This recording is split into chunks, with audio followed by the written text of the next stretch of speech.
Welcome to the New Music Podcast. We're your two regular jackoffs from upstate New York. My name is Patrick. And I'm Kyle. Yeah, so we've got a juicy little nugget today. We've got Nik Nocturnal on the podcast. What the fuck is good, dude? No, just usual trying to exist, man. That's basically it. How are you guys? I fucking felt that. Just trying to exist, you know? Just trying to stay in my lane, bro. Mm-hmm. It's another day in the office. This is actually, I wish this was my office. I would like to be a stay-at-home type employee. That'd be awesome. Yeah, right? Nick, do you have like a day job? No, I mean, everything I do revolves around YouTube. You know, it's not just I only make YouTube videos and that's it. Like whether it be me getting you clients for teaching, like private lessons online through YouTube, or guest work through YouTube, or I do session work, or Twitch, or Patreon, or sponsored. All that shit derives from YouTube, but it's So have you had an other job before this? I've had a few like really small ones. I was mainly kind of just in school, and my mom was always just like, as long as you're in school, like I'll fucking make sure you don't go homeless. But like if you're not in school, you don't have a fucking job. Like it's like no. So I was like, I was always in school and I was just doing that. And if I ever want to get anything, I obviously fucking had to pay it. I would do like little bookkeeping things or whatnot. Like I would just find ways to kind of save up. But I also wasn't a kid who spent much. After I got like to my teen years, I'd just be like, what's the point? I never go out. I have no friends anyways, basically. I felt that. God damn. So I just fucking saved up basically anything and use that towards whether it be guitars or gear, because I literally didn't buy anything else. So I was like, all right. And that's kind of I felt that was me, but with like vaping when I was when I was a high schooler, just straight vaping. That's all my money went to. Right. That's all I went to. That's an expensive habit, but I mean, yeah, playing guitar is also an expensive habit. That's also quite an expensive habit. What is your most expensive piece of gear? My Axe effects, no fucking doubt. Actually, my JP6, I forgot. Yeah, because those are expensive motherfuckers. But those are part of like my endorsement deal with Ernie Balls. So I never felt that. I guess I never was like, oh, my bank account is in pain right now. That's pretty cool that Ernie Ball sent you that. Yeah, so I have a deal with them. It originally just started with just strings, like way back when, like years back. And after a year of being in a deal with them with strings, my dude, like they're such a good company and they're super nice and supportive. And my dude Robert was like, all right, like let's get you some guitars. And I was like, what? What? I was like, this is what do you mean? Like, let's do that now. Like that's the next step. I was like, okay. So I basically just continued on that deal, and they sent me just 2 Ernie Balls that I've had since then. So those are, I guess, most expensive. My Aristides. Yeah, I'm looking at my guitar rack over there. That's why I'm looking. I'm like, what do I own? I forgot. Like the Aristides guitar. Yeah, whatever. Aristides. Sorry, Aristides. Yeah, I just call them titties anyways. It's the same thing. That actually is probably, that was expensive, but that was very recent. Other than that, it was usually just my Axe effects. But I don't have like much gear. I usually always like saved for like the really big fucking pieces, and then I wouldn't touch like anything ever. Like I wouldn't go all crazy and be like, oh, do cool, a new set of like whatever adapter or like a new set of strings or whatnot. Like like I was super conservative with that shit. Like I would use the same set of strings for like as long as I needed to, like and shit like that. But I would save for like good shit that I knew I really wanted. But even since then my gear has basically been the same for like almost 10 years, other than like I have the JPs, the guitars, and the Axe effects was like maybe 6-7 years ago, and then my monitors are upgraded, and that's it. That's how I do everything. Yeah, dude, that's what's up, man. And so I'm curious if you could tell us a little bit about your origin story, or basically just kind of how you got started in music. Yeah. So when I was a kid, I essentially grew up with my cousin, and we were just always in the same house together playing video games, actually. And we'd fucking sit at home being losers all day. It was awesome. And we'd play fucking WoW or RuneScape and whatever fun shit. And he was like a few years older than me, and he started listening to like Under Oath and Alexis on Fire and As I Lay Dying. And I remember hearing that, and I had to hear it because I was in his room, we were playing video games, and I was like, holy shit, that's terrifying. Screaming and rah. And I was like fucking, I don't know, 7, 8 maybe, or 9. It was a while back. And yeah, he would just have that shit going. And then I just grew to kind of get used to it because I would hear it every day. And then one day he got Guitar Hero, and that kind of changed the game because we were gamers and he fucking played the shit out of it. And I really wanted to play the shit out of it. So I was addicted to that game. And essentially, after a while, I was like, whoa, can I like do this for real? Because my cousin also played guitar a little bit. And I was like, all right, like I want to try this. And basically that's it. I just kind of started. I was able to get like this little cheap, shitty Ibanez, and it just kind of went with it, and just fucking. I was lucky enough that my mom would be like, "All right, I'll give you a few allow you to take like a few private lessons," and I was like, fucking, I don't know, 9 or 8 or some shit. I was young, and from there, I took a few, and it was helpful, helped me understand, and then everything else, I just really liked it. I just kept going, and then so guitar love infused with kind of that early metal inspiration. I just kind of just went towards wanting to learn guitar and learning metal stuff and just learning songs. And because I was learning so many songs, because that's all I did all day was play video games or learn songs on the guitar, I also would start to watch YouTube, and I saw people covering songs and all that shit. I'd be like, wow, that's cool as fuck. Like, I really want to do that. So I just started trying to cover songs because it was something I already like did in terms of learning songs. And yeah, that's basically the origin story of my terrible channel. Yeah. And how old were you at this time when you had first started putting videos up on YouTube? Oh man. So there were some, I think, even previous to my oldest video. Like if you go back to my channel now, I think I was like like 13 or 14, I would say. So like almost like 10 years ago, basically, is when I kind of started a little bit, and I did like a couple of videos here and there. They were super shitty, and then I think I deleted them after a while. And then I came back after a few years, and I tried again uploading kind of little covers and songs. And that was around when I was maybe 16, 17, around there.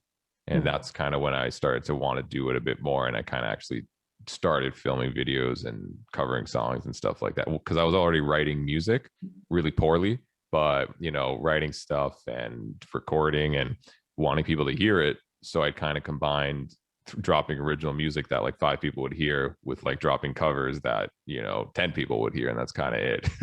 Yeah, right. Oh, I know that pain. Yeah. It's a fucking grind though, but like, and if there's anybody to talk to about the grind of YouTube, you're a great person to talk to about that, because you've been doing this for what, like almost 10 years, a little over 10 years. I would more so say 6 to 7, because that's Okay. when I like came back a bit more and actually was Gotcha. like, I wanted to actually try this. Taken like actually seriously and shit like that. Kind of seriously, but just like doing it more than like 2 times a year, Right, I'd say. Yeah. But even at that time, I wasn't super serious. I was just like, this is fun. I try, I'm fucking 16 and I have no life and nothing else to do. So, like, why not? I love that. I try. Yeah. So I just Here I kind of, am. I kind of just went with it. And I was just doing it as like a fun little thing while I was in, finishing high school. And then when I got into university, same kind of thing. I was just still doing it as a side thing, but it started to grow at that point. And then halfway through university, I got kicked out of my program, and I was like, oh, all right, well, I'm going to go home and cover the new Architect song. Fuck that shit. And then since then, I just kind of was like, I guess I kind of want to do this like as a thing.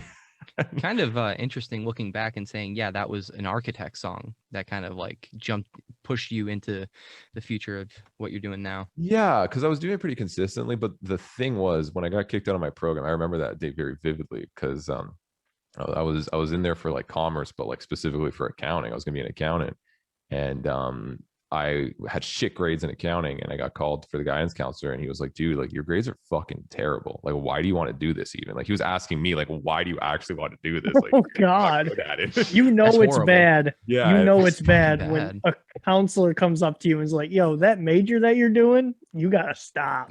Like, what are you doing? Yeah. And I knew that. And also that same day that Architects dropped that song Doomsday.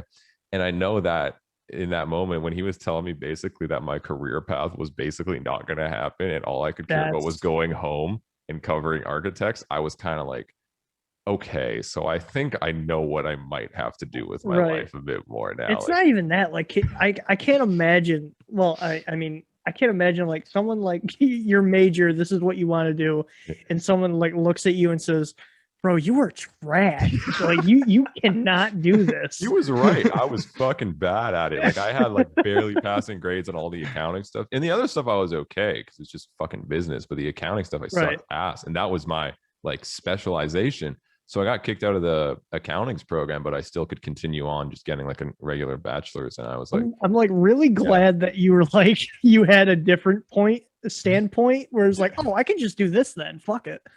But like, I'm glad you had that standpoint and you're like, well, I guess I'm just going to go home and just like play in traffic or some shit because I can't do nothing.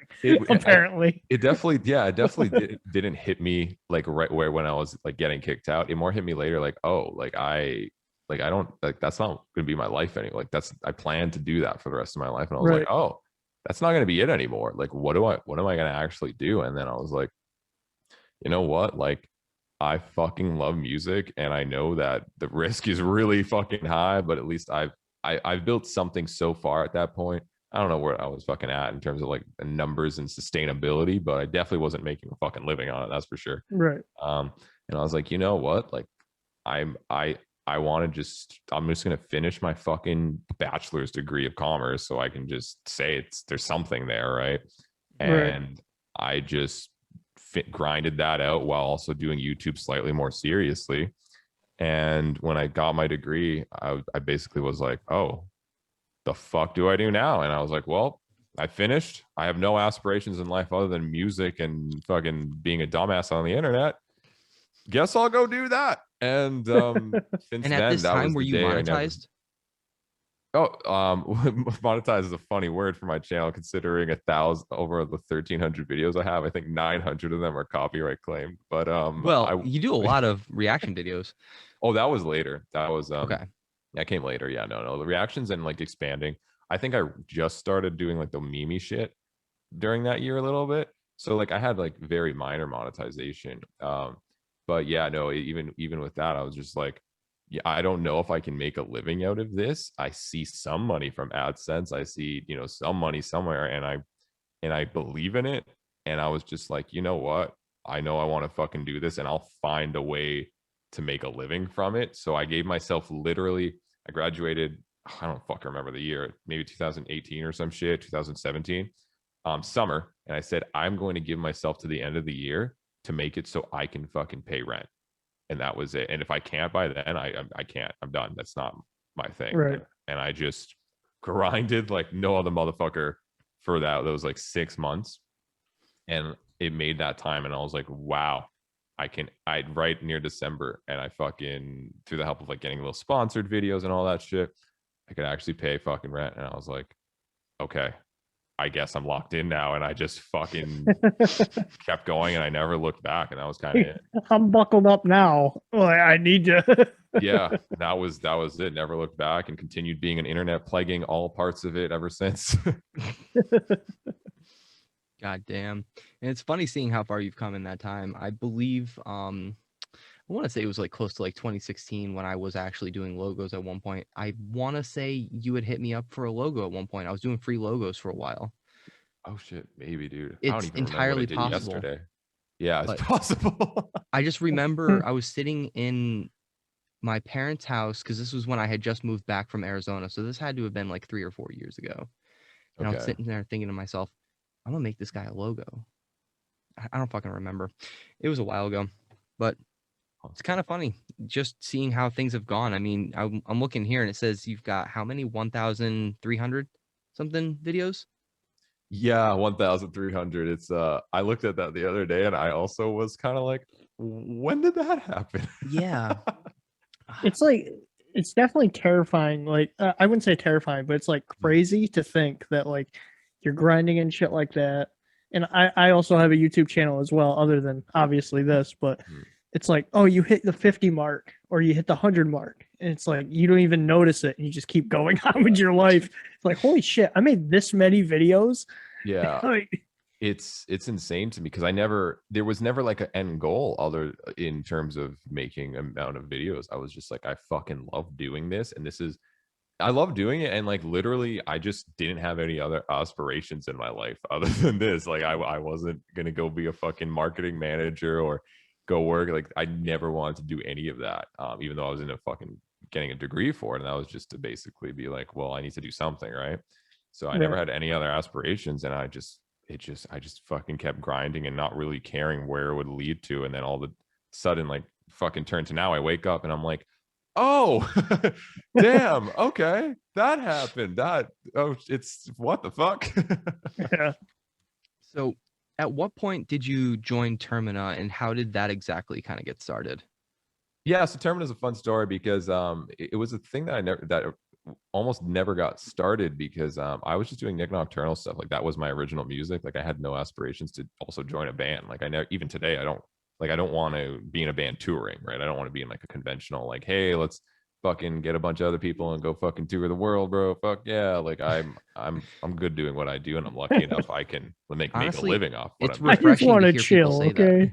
Yeah, I like home, man. And again, I know musicians do not get that opportunity, right? Hey, you want to go fucking make a living, go on tour or try to do it, right? Right. I'm fortunate enough that I don't have to, so I'm like, fuck that shit. I'm gonna enjoy every second I'm fucking home, Right. and I'm gonna stay here as long as I can. I mean, you also got to think too, especially with this with the bigger bands, Yeah. like Slipknot or Emir or Mhm. Attila, where they can stay home during this pandemic now. Yeah. Where it's like, fuck it. I mean, I don't want to say Franz because he does other things other than that. But it's I don't want to say Franz, but he can literally stay home and do nothing, and he'll still get money somehow. We could be quarantined, and those guys still find a way to Yeah. sustain themselves. Yeah, And exactly. it doesn't even, they could literally do nothing and just go off of plays off of YouTube or anything. And they'd be like, you know what? I don't feel like doing anything anymore. I'm just going to chill. Yeah, exactly. And they'd be fine. Yeah, Oh. basically. And yeah, so I was like, I never want to do any of that shit. So I never thought I'd do a band. But essentially what happened is, if you know Old Down and Dirty, not with Dennis, but the one after with Ezekiel Pearson, they did that one song, Heaven Sent. I don't know. It sounds familiar, but I Maybe. don't I have no remember idea. Everyone it. always says that. They're like, what? What? Everyone I've talked to. But anyways, Ezekiel Pearson, he's a really good vocalist and a really good dude. And essentially I covered their song like way back when I was covering shit. And he noticed that, and I got to talking with him like really a little bit. And the shit went down, and he essentially like left the band because it was a lot of bullshit happening. And he hit me up and was like, hey dude, you want to like do something? And I was like, well, I know Down and Dirty is basically just Asking Alexandria with low tune guitars, and I know that shit is like super popular right now, and I know I can write that shit super fucking easily. And he That's is amazing. the vocalist that was killing it in that style. And I was like, you know what, like, yeah, dude, let's go. So that was what I call pre-Termina, where he hit me up and we started writing shit. And I wrote a bunch of instrumentals. And long story short, he was busy with life, and I think he wanted to be a tattoo artist, obviously, because that's what he's doing now. So it just didn't end up working. And I had all these demos though, like I've been writing instrumentally, and I was like, what the fuck do I do with this now? And I was like, well, if I had to start a band today, who would I have hit up, right? And at that time, Right. like I was just like instantly Andy, like no brainer. If I ever started a band, the only person I'd ever hit up for a vocalist would have been Andy. So that's the second I hit him up, and within 5 minutes, he hit me back after I sent him like the demos all in the same message. He was like, yeah, let's go. And that was the start of Termina, actually. And Andy saying yes to this band is him saying yes to what, his fourth or fifth band? dude, he's in 70 others, but it's okay. They're all his side bitches. I know that. I know Termina is. I love how Pat. I love how you said 5, and then immediately Nick was like, "Nah, I like Nah, 70." It's a lot. He's a talented boy, man. I only just discovered Andy's content recently, so like I'm not even really that familiar with what he does just yet. But what I've heard so far, I'm actually quite blown away by his range and everything that the man can do. And that's why he's in so many bands. Exactly. Right. He could do so much shit, and he likes a lot of music. And we had that instant synergy, just like when we did, like we discovered each other on YouTube, and we're like, hey, what's up? And we did covers together, like Post Malone Rockstar, and that shit is still like our biggest Oh. hit, which is like fucking, I don't even remember how many views that shit's at, but that was huge. And I remember doing that with him. And before it was even uploaded, like he sent me the vocal tracks, and I was like, whoa, this is like something fucking special here. Like this is something really, really fucking cool. Now you mixed and mastered that all yourself, right? Me and Andy both did. Okay. Yeah, we both do the mixing and mastering. Same thing with Termina. Mhm. And yeah, he just and then he was down for it. And the only song that's still left from that era, most of them were scrapped. The only song that actually made it to the album was Suffocate, which again only was instrumental, and even that got a little butchered to kind of fit it a bit more with like the style, because that instrumental was originally written in 2017 and it's 2021. It's a bit old. I mean, fuck it. Yeah, fuck it. And so that's the only song that's still in. And then after that, we started working on like new stuff, because obviously Andy has a very different voice. He doesn't sound like fucking, Asking Alexandria or Dennis or any of that stuff. So I was Could like, he? Yeah, probably. But he probably could. He Yeah. probably could. That's the thing. Like he could emulate his voice. But I was like, you know what? Like, fuck it. I'm writing a down and dirty, 2.0 type album Right. anymore. I'm just writing what I would have wrote with Andy. So we first track we wrote together was Lucid. And I remember sending in the instrumental, and then within a few days, because he works fucking crazy. Like he'll send me shit at like 5 a.m. and I'm like, what the fuck? Like I'm sleeping, bro. He sounds like the person that if you send him a random band, he'd be like, all right, I got you. And you just like say Kind of, yeah. He's a busy motherfucker. And essentially I remember waking up in my bed at like whatever the fuck I woke up, and I was just like groggy on my phone. I was like, oh, message from Andy, okay. And then I fucking put it on, and I heard like the track basically with vocals, Lucid. But that was the first time I heard any of those instrumentals with vocals. And when I heard his vocals and I heard that chorus, I was like, I'm fucking awake now, bro. And essentially I was done. I was like, okay, this is looking decent so far. Right. Like I was worried. And then as soon as we did that, because we haven't really done like an original track. We did like Dear Phantom, which was on my solo shit back in the day. But that was still like me writing the instrumental for me and Andy adapting. This was much more like we wrote this song and I wrote it for him to do vocals on, and he fucking killed it. And that ended up also being the first single. And yeah, that's basically the start of Termina. And then we released it, people seemed to like it, and we're like, guess we're doing more. And we kind of just ended up doing that. I guess we're doing this. Releasing singles and taking feedback and trying to get better at working with each other and like our styles. And then we just, we're like, okay, let's do a full fucking album. And The Edge of Time was the last song we wrote, which is why it was also the last single. And that song is something that I'd say is like where we are at in terms of synergy with each other and knowing how to work with each other, where we're comfortable to, I was more comfortable even on that song to kind of write a bit more fancy leads here and there, because I knew it wouldn't intrude with what he'd maybe do vocally. And likewise, he was more free to kind of go fucking crazy with his voice, because he knew it would still fit the track. And the whole point basically of Termina is to I get him instrumentals where I tell Andy, dude, I want to see you do shit that not even you can do, is kind of it. Because I know he can do like a fuck ton of shit that no one even knows he can do. And I'm like, Andy, there's no boundaries here. You don't have to, if he joined Monuments, obviously he has to have a bit of that Monument sound. It makes sense, right? He joined, Makari is clean singing. Fucking Wander is clean singing, right? And that's it. So I was like, Andy, I want you to just be the beastly motherfucker you are and have no restrictions. And that's basically Termina and how we started, as well as what it is now. I mean, honestly, I think that's a compliment for any vocalist. Be like, I want you to go fucking crazy. I don't give a shit do what whatever you do. want. Just do it. Yes, exactly. That's what I told him. And he started to get out of his shell a bit more and try really weird shit, which again, you'll hear on the fucking album. And I was loving it. I was like, yes, dude, get fucking weird. Just get weird and we'll make it work. We'll make it heavy and we'll make it weird and just fun. That's basically it. So I thought it was interesting as I was going through the OneDrive that you sent me. The Abyss is your intro to like everything. Is that right? Fade Away is. It's Fade Away? Okay, I knew it was one of Yes. those tracks. But I remember I was Yes. like, why does this fucking sound familiar? As I'm listening to it, I'm like, oh my God, he's been showing us new Termina all this time. Yeah. You mean in my intros? Yeah. Yeah. I every time there's a new single, I throw it right in my intros to all my videos. It's just Yo, a theme song. That's the it. Easter egg. The Easter eggs. What I like about that is that you're showing a snippet. You're not doing like the entire fucking song right before you've actually started whatever your clickbait title video was actually about.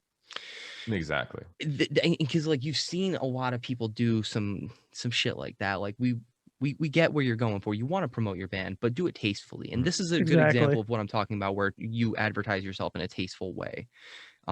Especially because it's a short little instrumental clip that's very memorable, but not so standoutish that you'd be like, okay, I see what you're doing here. Exactly. Because I mean, my YouTube is still it's Nik Nocturnal, and I never wanted to be clouded by this is now the Termina channel, even though I upload all the Termina stuff there. And I say it's like Termina week, guys. You know, it's like obvious this week is Termina stuff. And I'll say that, but in terms of like all my content, like it's I don't people subscribe to see, you know, maybe partially for Termina stuff, but I know they subscribe for the fucking covers or whatever dumb shit, you know, fun shit I do. Yeah, they subscribe for your personality. They subscribe for like shit like that. Which I'm super fucking grateful for, and bless those people's souls, because I'm definitely a weird motherfucker.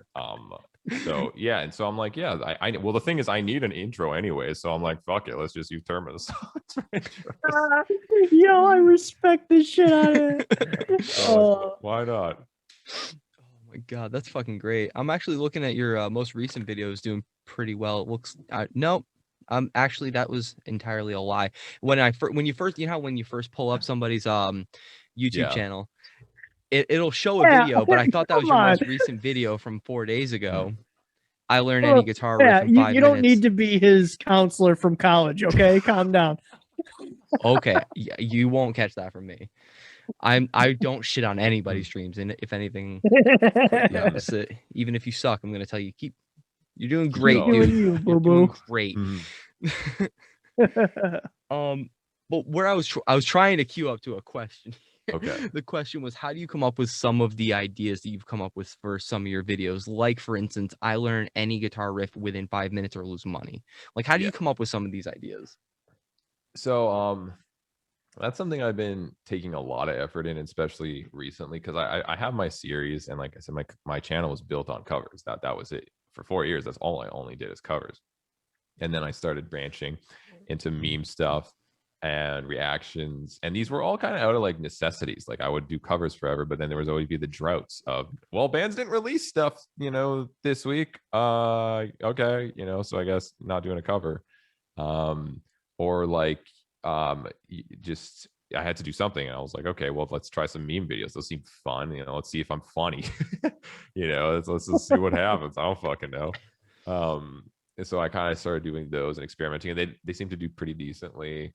And again, I get inspired by whatever. Like if it's on YouTube and I do a fucking copy pasta, like 10 Styles Jared Nines video, like, you know, I've done some of those, or just in general, like just then of course actually being creative and trying different things, like fucking, I don't know, Slavic metal or whatever the fuck. And I really just get inspiration from watching YouTube, see what people are doing. It's content I like to watch, because I first and foremost I love YouTube. I'm on it all the fucking time. I'm on Twitch now too, and that's what's inspired more of my recent content. Like the video you saw there was watching a lot of people do stupid shit on Twitch. And I was like, okay, well, I'm going to make a Twitch stream about that. And I started actually doing Twitch content where every single day, best I can, has to be a concept where I could translate it into a video if I wanted to. So see, I'm not familiar with your Twitch. But me neither, actually. What is the when you started Twitch, what were you personally doing? Were you doing like video games? Were you doing music? Were you doing music? I essentially went on. I was originally streaming on YouTube, just like whatever. I don't know, fucking Q&As or like covering songs. Right.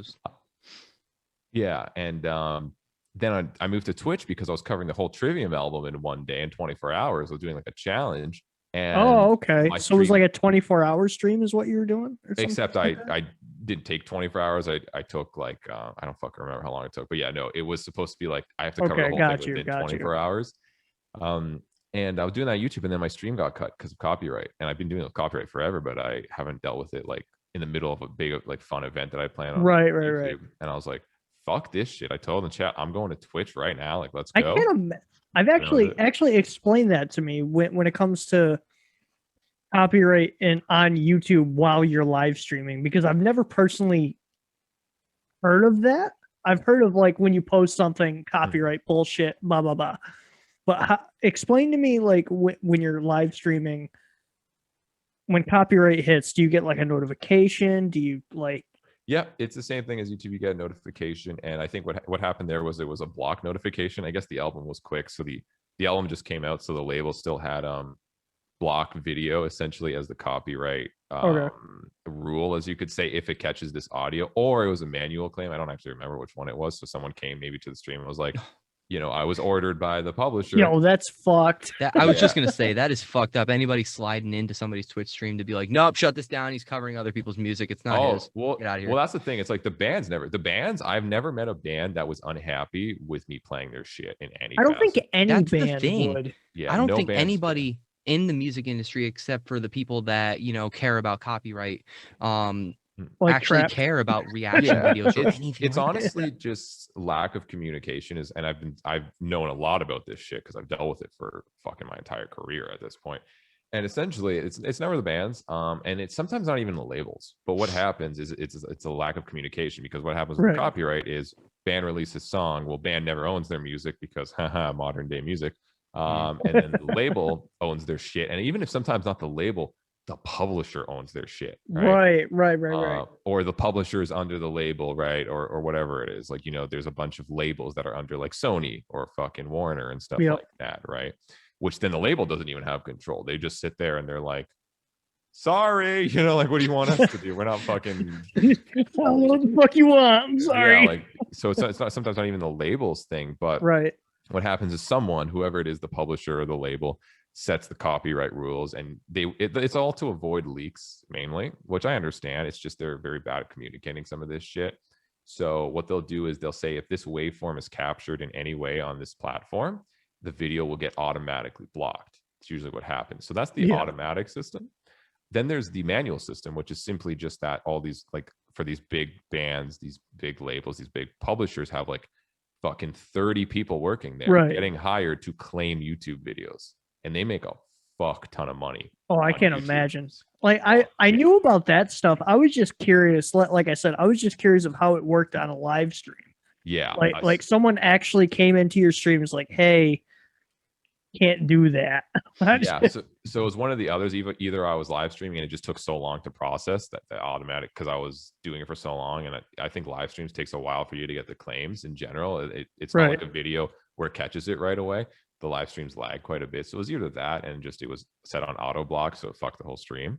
I think it's definitely easier to do it on Twitch. I've noticed definitely way easier to do it on Twitch. Yeah. So essentially I went over to Twitch and I just finished that. And then ever since I was like, fuck it, I'm streaming on here. This is the place. I know Twitch. I grew up with watching Twitch because I grew up as a gamer as well. So I know Twitch, and I was like, fuck it, I'm just gonna go here. The only reason I didn't before is because I didn't want to separate my audience, right? I was like, everyone's already on YouTube. Like, why would I spend all this time building something else? And then I was just like, fuck this shit. And I went on Twitch and never looked back since. So it was originally covers, and I just kept being like, well, I want my Twitch streams to not just feel like, hi, I'm here now, give me money.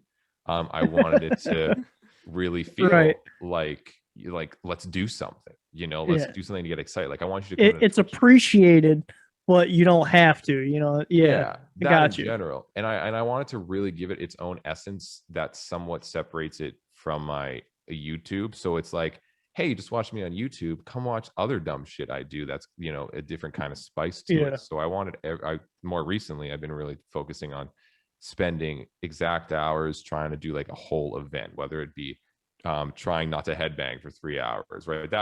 It could be turned into a YouTube video if I really wanted to, holy shit. I don't know if I could. I don't think I could do that. I don't think I could do that either. I lost a few.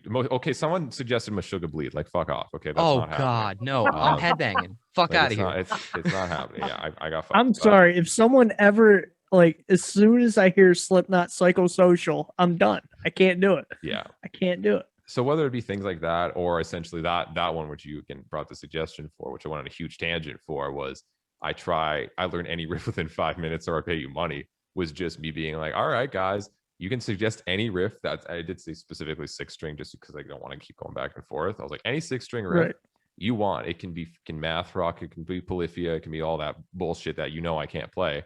And if I don't learn that riff within 5 minutes, I gift subs to everybody. But in order to suggest a song, you have to sub, right? You have to send a sub with it. Yeah. So And you got to do like a gambling. donation and shit like that. Yeah. So it's basically gambling with chat, which was interesting and it was stressful. And I was like, you know what? This ended up being fucking hilarious after I watched it later. Right. So I was like, that's easy. That's just YouTube content. Like, fuck it. Let's just throw it on there. It translates well.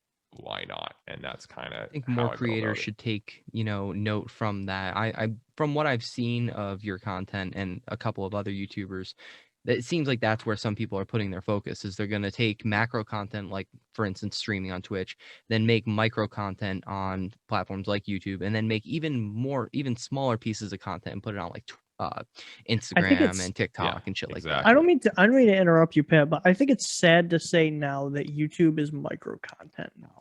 Well, it's like it's actually terrifying when you really think about it. Whole ass movies on YouTube. Like it's not even that. It's like when I was a kid, like when I was like 12 to 13 years old, and you got like PewDiePie, you got like fucking all those big guys. Oh, come on YouTube, get all this money. And now it's like, holy fuck, I cannot make money off of YouTube anymore without having like sponsorships or ads. It's like actually terrifying. If you really think about it. It's changed a lot over the years and the type of content. Fucking terrifying. Yeah, I mean, I always see Twitch streamers, they just do clips channels, and I mean, those do incredibly well. It's like speaking of, I don't know if you watched Rooster Teeth a long time ago, but Ray from Rooster Teeth is a big, huge Twitch streamer. I watch him sometimes, and his channel now is just Twitch clips. That's all he is now. So it's like it's honestly terrifying to say that YouTube is not a big fucking thing anymore. It's terrifying. Well, anybody that watches the audience retention on their channels can tell you, it's becoming the short form content type place. Yeah, right. I mean, they introduced as soon as I saw this too, I thought that was kind of where they were going, and then as soon as I saw them introducing hashtag shorts, is basic. I was like, yep, all right, I know what YouTube wants now. Yep. And I can't even do that. I'm in Canada. I want to do a short. It looks like the algorithm's feeding into it. I would love to get a fucking million views on me shitting for 20 seconds or whatever. That'd be fucking cool. But sorry, Canada, bro. So I was like, all right, but you guys have a lot going for you. All right. Yeah. You guys have a lot going for you. Yeah.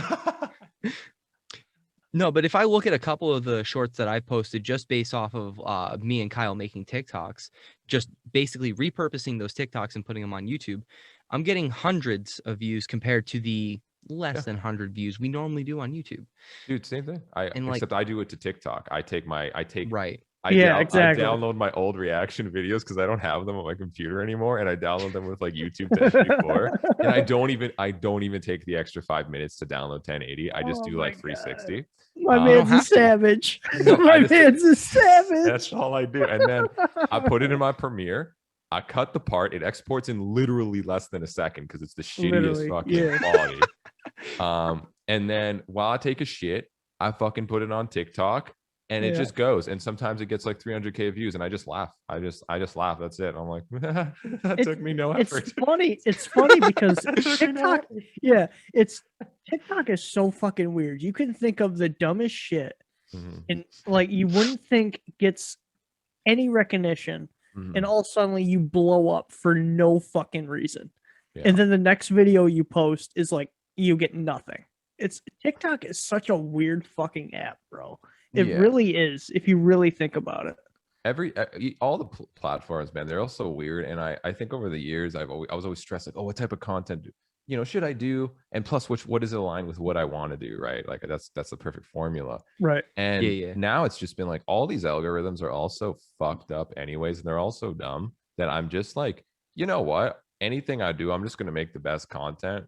And if I also think it could fit throwing on the other, like fucking Instagram and Twitter, I'm just gonna throw it on there too. And I don't give a fuck. And it seems to have been working. And that's basic. And TikTok especially, I take negative effort for that fucking platform. And I throw it on there, and it's like a whole new audience every time. And I'm just like, Yeah. that's cool. I just posted this on 7 other socials. I would expect people to get sick of this, but then I'm also like, all right, so I But just it's kind of like, go The yeah, thing it's is- crazy. Like I miss Vine. That's the main thing. I Vine, love yeah. TikTok. Don't get me wrong. I Oh, yeah. like TikTok, but Vine was my shit. Like I loved Vine. I never really made any Vines. I never made Vines. I just liked people's shit. Right. But TikTok is really the only thing that I kind of personally made myself make content for, Okay. other than Twitch or YouTube. Yeah. But I don't know. TikTok is just fucking weird. TikTok is just a weird app. Twitch is hard to get famous on because of the quarantine now, basically. Because everybody's TikTok, there. yeah, because Twitch is hard. everybody's there. Yeah, Twitch is hard. There's no discoverability, and that's the problem. There's no like this insta really overpowered. Yeah, a algorithm. lot of people are saying that shit. It's like even Shroud, the big gaming platform, is Yeah. like, bro, I have 250,000 people looking at me. And he even did, I saw a clip. He had like 250 some odd thousand people watching him. He's like, guys, you gotta go somewhere else. Like he even pulled up Twitch. Yeah. I swear to God, he shut off his game and literally went into different Twitch streams. He's like, go here, go here, go here. Fucking spread the love. Like, don't fucking watch me. Yeah. Spread the fucking love. That's like crazy. It's tough, man. Even me, like I've been converting from my YouTube to my Twitch, and I thought I've been doing it a pretty smart way, where it's almost seamless. I do a reaction video, and I say after you watch this video, and the reactions do some of the best on my channel, I am streaming on Twitch, and I plan that perfectly. So it's this instant conversion, and even with that, like again, I'm super blessed. I think it's been doing very fucking well compared to again just Twitch in general growth. But like even that, like I got 400K people on YouTube, and I'm at 30K on Twitch, which again I'm super grateful for. But fucking hey, even after a year of saying in all my videos, like it's a really tough conversion. It's also kind of terrifying that reactions are doing better than regular videos. Oh, Dude. that made me sad 2 years ago, and then I just adapted to it, and I just became one of them. I became them. That's something I learned. I used to have that mentality of like, just stick to what I think is talent. You know what I mean? Like, oh, covers take more work than reactions, therefore it deserves more. So I'm gonna stick to that. I'm like, no, stupid. Like people want to watch fucking reactions. Okay, what's my say to say what should be watched or not? If people like that more as content, okay, and I like doing them, I'll offer that as content more. And that's kind of just been the mindset. Same thing with TikTok. Like I don't fucking like that platform, but hey, people are fucking on there. I'm not gonna be this guy that's like, no, I hate this platform and I will never post on here because that was me on Twitter.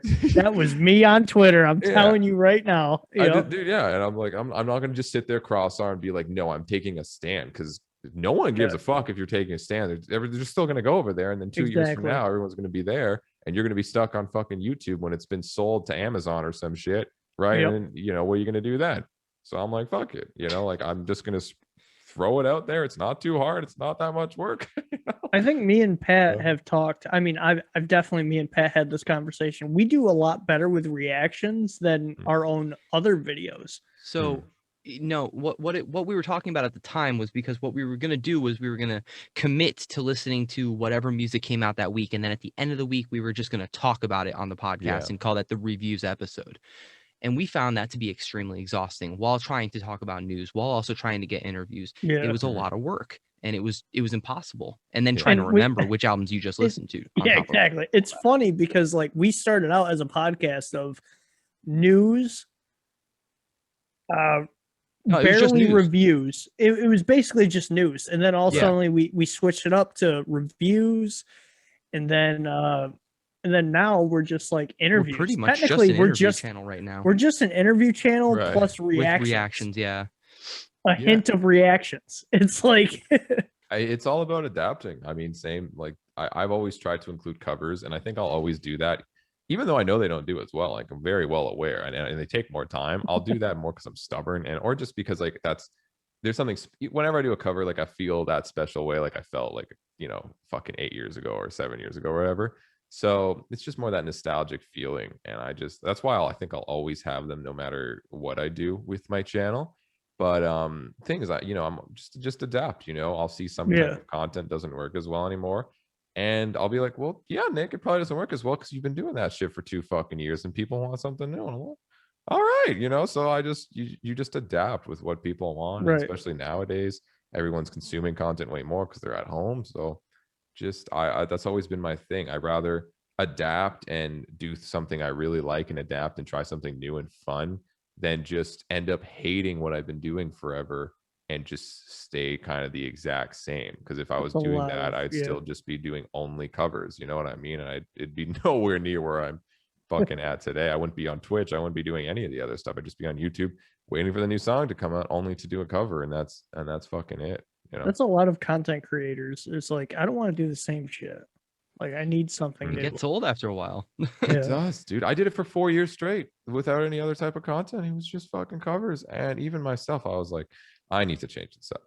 Like, I was like, all right. After Were you worried about backlash? Oh yeah, dude. I was definitely scared because it's like when you do something the same for so long, you're worried. And what I try to do, and I do it very consciously, is I ease people into a lot of changes I do. I really try to ease them. So it's not like, hey guys, I'm now this channel. Like, what the fuck? Yeah. Or like I don't mean to interrupt you, Nick, but Pat, it's like I watched this YouTube channel for only Smite videos. And he wanted to change into, because he got pissed off at Smite, so he wants to play something different. And he wanted to say, I don't even know if he creates different videos now, but I haven't watched him in a hot minute because he doesn't do Smite videos anymore. He doesn't want to do the same shit. Like, a lot of people don't want to do the same shit. Like, if you get famous off of one thing and you're like, fuck, I am so nervous to change different things because you can lose money for one. Yeah. If you're getting paid by YouTube, you can lose money, lose sponsorships and shit like that. So it's like terrifying. Yeah. Like, it's terrifying, especially with take for instance Ninja. Ninja was a huge Twitch streamer on Fortnite and shit like that. He moved to Mixer. Mixer didn't work out, so he came to Ninja. So he came back to Twitch, and now he's getting so much flack, and he doesn't know what to do. So it's crazy. Like, I get it. If you get famous off of one thing and you don't want to do it anymore, it's terrifying. Yeah, it's very scary. And I mean, like, all my endorsements, it's not like I had endorsements that were kind of any of the other content. I had guitar endorsement. Like, I had Ernie Vaughn. I was like, wow, I'm really going to start to shift a little bit of the things, not just a cover. And meanwhile, I've been known for doing this for 4 years. And I fucking Ernie Ball and stuff like that are like, they don't care. They're super nice. It's like, I could fucking take a break for YouTube for like 3 years and they'll still be like, oh, Nick, you back? Cool. What's up, man? Like they don't mind. They're really chill. But yeah, it was definitely like stressful. And that's something even nowadays when I try to, like, I kind of just try to squeeze some different types of content while keeping the variety and never deleting anything necessarily. And I think that's the difference, which I might do compared to some other people that like want to change, is I will always include some of the old stuff because there's a reason I did it, because I loved it. You know what I mean? Like, I it's not like I all of a sudden hate this now. Like, you kind of hate it because you do it for so long, but it's not like I never ever want to do this in my entire life again. Like, no, whenever I do a cover nowadays, it's like this more special, like, ritualistic thing for me. It's like you get into that old kind of mindset and it's like, wow, this actually feels fun instead of me feeling like, fuck, another cover. You know what I mean? Yeah. So I always include old shit I do, unless like I literally finish the series. Like, there's been series I've done with meme stuff and I'm like, I literally don't, like, it's done. Like, I did heaviest riffs and I literally did every tuning. Like, what am I going to do? Like, the series is finished. That's it. Good things come to an end sometimes. So you just move on and, keep expanding different type of content. And the thing I've been doing most recently is that really free mindset, which again ties back to, you were like, well, that recent video did, like, I do stupid shit on Twitch basically, is that kind of concept. Is like, I want to try more freeing things where it's not like a necessarily meme exact video. It's a lot more hey, I'm doing something, come on the journey with me. That's been kind of a lot of the focus I've been doing now. Like, I've been like trying to understand K-pop, or me trying to make a trap metal song while I have no fucking idea what I'm doing. It's that's been the content I've leaned towards so more lately, while still including though covers, reactions, right? Keeping that variety there while still having something that I know will expand and kind of grow and allow me to grow creatively, where I can have a lot of fucking fun and just be a dumbass and just be like, hey, this is stupid. I'm going to gamble with chat and see if I lose fucking rent this month by, you know, not covering these songs fast enough. Right. And it's like, why not? Like, let's go. Or I'm going to go fucking, like I said, watch K-pop and try to learn about K-pop. Or I'd fucking try to understand TikTok. I literally made a video on that, and I learned a little bit, but it still scares me, right? So yeah, it's been fucking weird, but just always adapting. And I know, even though now I've done a recent adaptation, as I would call it, I know in fucking 1 year from now or 6 months from now, I'm gonna have to go through the same process of being panicky about everything and trying to change things and trying new things. So Nah, dude, it's all about the journey anyway. So yeah, just keep fucking doing new shit. I mean, I don't think we're gonna ever stop doing new shit, just because I know I'm programmed to want to keep doing new shit anyway. I think once I've done the same thing a million times, I'm gonna get tired of it, which is why we haven't done a news episode in quite a while. Not only was news was stale for a while because, well, fucking yeah, but also I got tired of it. It was a lot of work, not very many views. Kind of focus on something that I cared more about. And doing these interviews have just been so rewarding. I don't care if they get a lot of views or not. I love the networking that I've been able to do through doing this.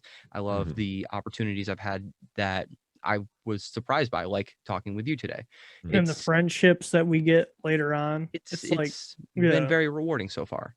Yeah. So when the time comes to do something new, it's probably going to be reaction videos, which I'm amazed that like people pay more attention to the reaction videos than the videos themselves, which that fact was more surprising to me than knowing that people like to watch reaction videos.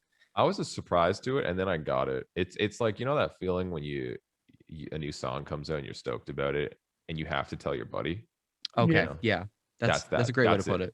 Right. And you're like, dude, you have to fucking see this right now. Right. And you shove it in their face, even though they're right there, or they're like taking a shit, and you just walk in there. You're like, bro, you gotta fucking watch this video right now. I'm not waiting for you, right? It's that feeling of being like, you gotta show your buddy that. And that's the thing. Like, a new song will come out and they'll be like, yo, I gotta fucking show Nick this, or whatever the fuck, in my case. And they finally see me react to it, and then they're like, dude, yes, like that's how I felt, or that's not how I felt. Fuck you. You know, so I imagine you take a lot of suggestions for reaction videos then.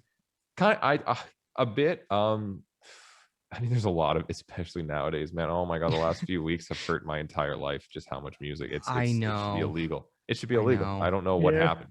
Well, I do know what happened. Fucking everyone was writing last year, but like, just I couldn't even believe it. And some of it is like, a lot of it is just like, I'm really stoked on specific bands, and I'm just when they release it, like, I don't give a fuck. I'm reacting to that. You know what I mean? Whenever they release something new, like Crystal Lakes, Spirit Box, you know, this Architects, or Bring Me, like, I'll always be like, yeah. And the Architects and Bring Me is a mix of, I'm excited to see what they're doing, but also I know everyone else like really wants me to see whatever the fuck they're doing. So that's more so like, yeah, I know if Bring Me dropped a song like tomorrow, I know what the fuck I'm going to be doing tomorrow. You know, it's what's happening, right? But it's a lot of that mixed in with also just like making friends with all these like musicians and stuff over the years, especially now that all these dudes are on Twitch.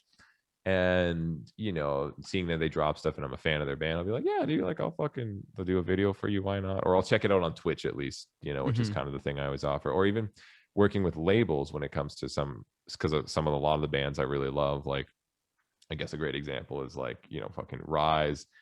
They have Spirit Box, and they have a lot of other bands I love. And they knew my dude Alex is super nice, who I talked to there. He knows I love Spirit Box, so he's like, Nick, bro, I got you, new Spirit Box. And I'm like, you know, I'm already doing it, dude. He's like, I know, I got you.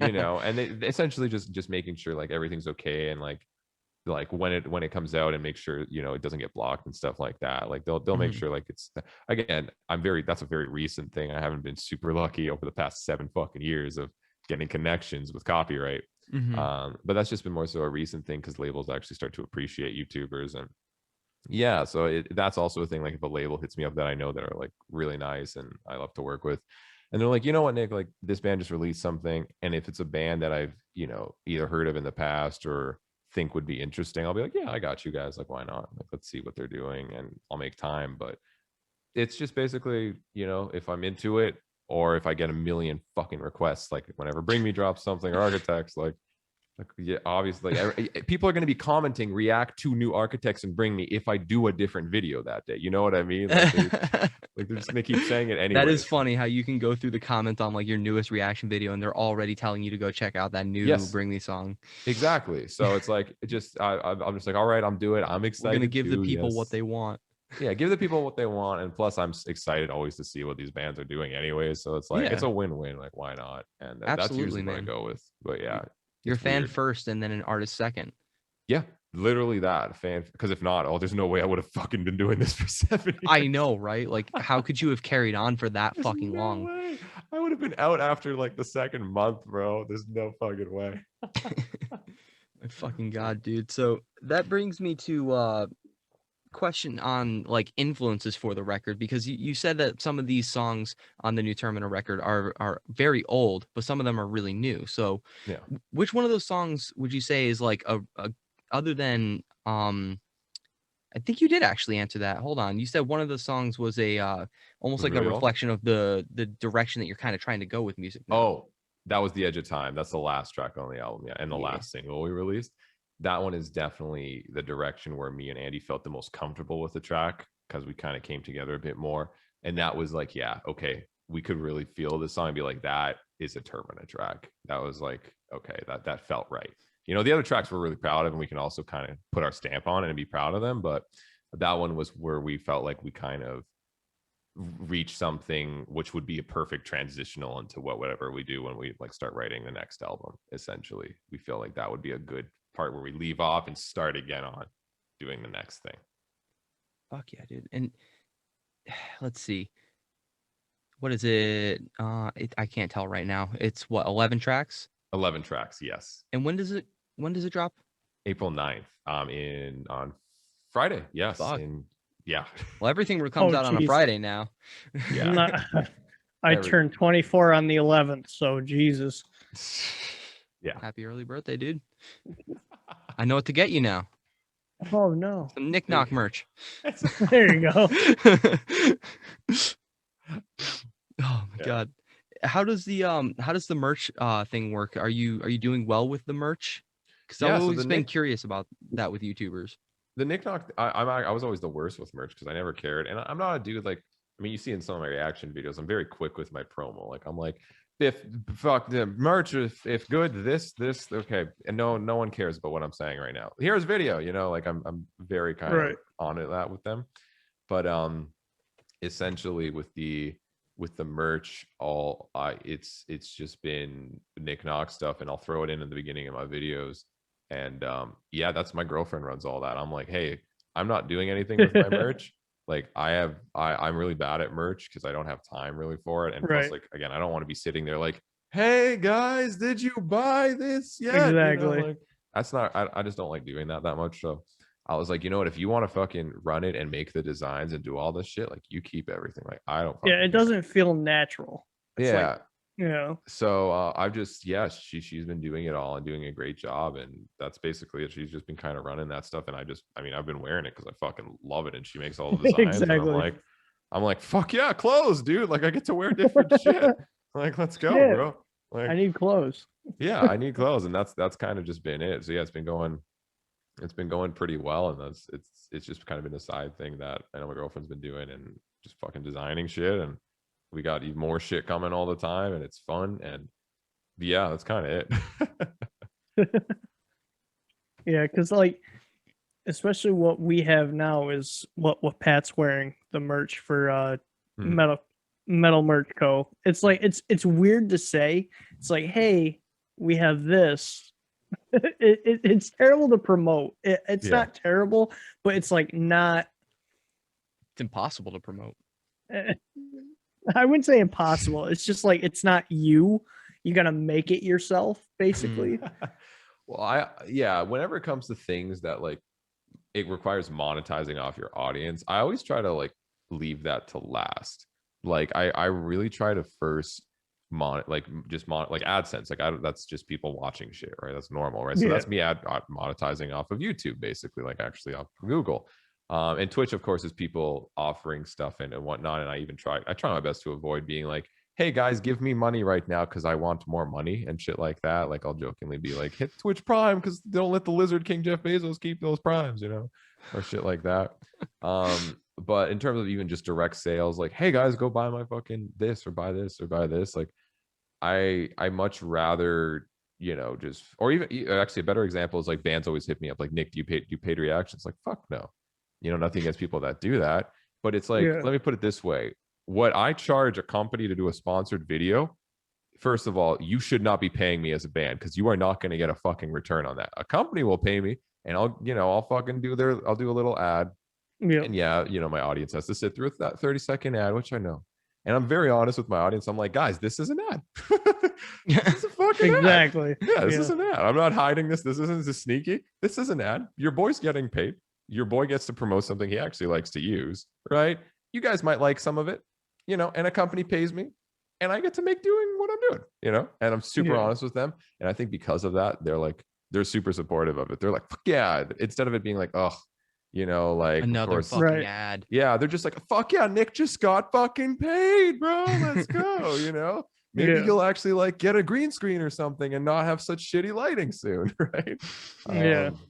So shit like that. It's more of that kind of feeling, and I much rather have that feeling than me feeling like I need to beg people who follow my channel for money to basically pay rent. I much rather just do sponsored videos or do guest work, or like actually provide a service instead of just be there like, I expect money from you. You know what I mean? And merch, even though it's a service and a product, that one, it's always so tough for me to be like standing there and be like, buy my merch, because it's just been so overdone, I think, on YouTube that it seems it has that sense to it, which I don't even fucking like, So you did something recently that I feel like is probably the best way to promote your own music that I've seen in a while, which is reacting to your own fucking music. First of all, is that the first time that's been done? Because that's the first time I've seen it done. Like react to it and like react to your own music and right? make fun of it the whole way through. Yeah. I don't know if that's been done, maybe, dude, but like it was. I personally haven't seen it, to be completely honest. That's why when I saw it, I was like, I knew I have to bring this up because I've never seen this done before. That was a funny case. And this ties, I guess, to the concept too of like where I come up with the dumbass ideas. A lot of people were just because I'm known for doing reactions and shit on YouTube, of course. People are like, on the actual video, I can't wait for Nick to cover or react to this, it's like a joke. And like I would laugh, I'd be like, yeah, and then I knew it. And then I was like, you know what? Like I have way too many people commenting this as a joke. And I know they're joking. And I'm a dumbass and I have no shame. So I'm like, you know what? What do I lose if I do this? If people like, no one's gonna hate this because first of all, I'm making fun of my own fucking band, right? And they're just gonna laugh and be like, yeah, your band fucking sucks, right? Oh yeah, ha ha ha. Yeah. So I'm like, all right, yeah, you agree with me. My band sucks. That's cool, man. Fuck yeah. So no one's. I'm not gonna like. No one's gonna fucking care if I'm doing that. So and number two, I'll technically just make people listen to my song again. Just promoting the track again. It's like just that's it. So I was like, oh my god. All right, like I respect the shit out of the hustle. Holy shit. Yeah, like that is the epitome of reusing content if I ever done that. Literally. Like, I would die if you got hit for a copyright strike on your own. Dude, people were commenting that and I was just laughing. I was talking with my Twitch chat, and I was like, guys, you know what? And they told me the idea too late, or I would have actually done it. They were saying, Nick, you should put your video on private right now, and you should upload another video saying that you got copyright striked, and you should make a video complaining about getting copyright striked by Termina. And I was like, guys, that is literally genius, and I'm mad I didn't think of that earlier because I don't have any more time today to do that, or I would have. That would have been meta as fuck. It was already crazy. I was actually thinking about that. I was like, what if he copyrighted his own fucking video? Yeah. Wait a minute. and I had to, I was like, I literally would have done that for the sake of just the meme, because it was Just already doing so dumb. it. It was already so stupid. And I was like, you know what? I have to put this like from like 150% idiot to like just like you can't even at that point. Yeah. But it was too late. It was like already halfway through the day, and I was like, whatever. I feel like people already. I already did it. Like there's no point of doing that now. But if oh my god, if chat told me that like 2 days before, I would have fucking done that. No joke, and it would have been the best thing fucking ever. But yeah, I was just like, That would have been the good April Fool's joke. yeah. Well, I did it on Yeah. April Fools. Yeah. That was the whole thing. I was like, well, April Fool's is coming up. I guess I'll do it on April Fool's. I was just going to do it in general, actually, because people were asking I mean, for it. fuck it. And I was Yeah. like, oh, April Fool's, a reason for me to be a dumbass. I don't get much of those. A reason for me to be an asshole. Yeah. eh? I was like, all right, guys, watch my music video again. Thanks. Albums, it was perfect because the album, the single came out that promotes the album 3 weeks before the album comes out. Then the week after, I did a playthrough, which is just people were asking for a cover. Okay. And then this week, which was another week of no content because it was going to be the last single, I was like, let's react to it. Let's just kind of keep refreshing every week that this is coming out. And I was like, I think like the All right. only way that would like actually work is like if you've never seen the video, if Yeah. you like if you did the Yeah. video but never saw it. It's like, Yeah. you know what? And you didn't know anything about it. You Yeah. they Like just first posted time it. listening or Yeah. first time seeing my own music video. Yeah. Yeah. I think let me TM that real quick so nobody steals that. Yeah, I tried to be as serious as possible and just not. I was really hard not to break a face at me being a dumbass, and I was. You just started losing it toward the end, I could tell. Oh yeah, to the end, dude. There was an edit at the end where the music was randomly ramped up, and that was an editing mistake, but it added to the dumbassery of the entire video. Oh my god. Where the background music was just too loud, and you couldn't even hear me talk anymore. And I was like, you know what? Let's just roll with it. April Fools. I rolled with it. I Exactly. was like, that was part of it, guys. Honestly, I want to see a creator make their own music, and like I want them to tell the person that uploads it, don't even show me it, don't do nothing. I'm gonna do a reaction to it. Yeah, that could work, man. That Yeah. honestly could work. That really could. That could work, man. And yeah, it was just a fun, stupid thing to do. And hey, I got another 25K views on the video, and people know again that the album's coming out. So I was like, work for me. Easy content. God, and because it's your own music, it's easier to do a reaction video to it because you know what to make fun of. You're making fun of yourself. I feel Exactly. like for most people Exactly. that comes naturally. Yeah, I would do. I make Absolutely. fun of myself all the time, and I mean, it's something I've been doing over YouTube, and it's like, Yeah. it's just I'm just fucking making fun of myself. Like I know I'm a dumbass. I know I do stupid shit. That's why I do it. I'm aware of it. You know. Literally watch this podcast. Literally watch it. We make fun of each other all the time. Hmm. I It's mean, ridiculous. if you can't take a joke as it is, you're not going to last very long on YouTube.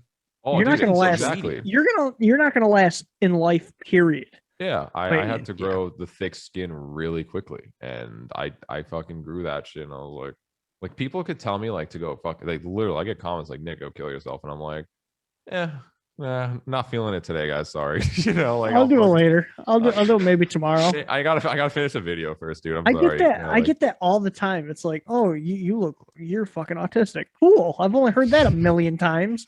yeah. Thanks. It's like I don't like whatever. Like I get offended more so by people like genuinely putting effort into the hate. You know what I mean? When you get those comments that are like 3 Yeah. paragraphs long. That's they, that's just dumb. It's Yeah. like, I don't even get mad at that. It's like, bro, you had the time to do this out of your whole entire life. But that's what I feel for more. It's like I feel more sad for them because I'm like, dude, like, come on, like, really, you spent like definitely at least 20 minutes writing this up. Like, I feel bad that this is what you needed to do today. Like, That's not you even the know I worst don't give part. a- Yeah. They'll do that and it'll get flagged. YouTube won't even let that comment Sometimes- stick. And when I see those, I'm fucking dead. Like we talked about the guys from Misfortune in that one interview, and that comment we had a comment from the guys in that band trying to like talk shit, and it got flagged. I'm like, this is fucking hilarious. You tried to make 3 or 4 like really lengthy comments just Yeah. for them not to go through it all, and you're blaming us like we're the ones deleting it. YouTube's doing all of it. This is hilarious. I think I've deleted and maybe 2 comments in my entire YouTube career, and it was probably because they were just like really fucked up racist or some stupid shit, you know. I think that's the only reason to delete a comment if Yeah. it's just stupid racist. Like if it's like really fucked. Usually, even if they're stupid, I'll just let them sit. I just want them to sit there, and I just want them to really know that no one gave a fuck about what they just said, because it was that fucking dumb. And I just let it sit. I don't give it attention. I don't say, you know, people comment or any of that shit. Sometimes one of my followers will just comment and be like, "You're a fucking idiot."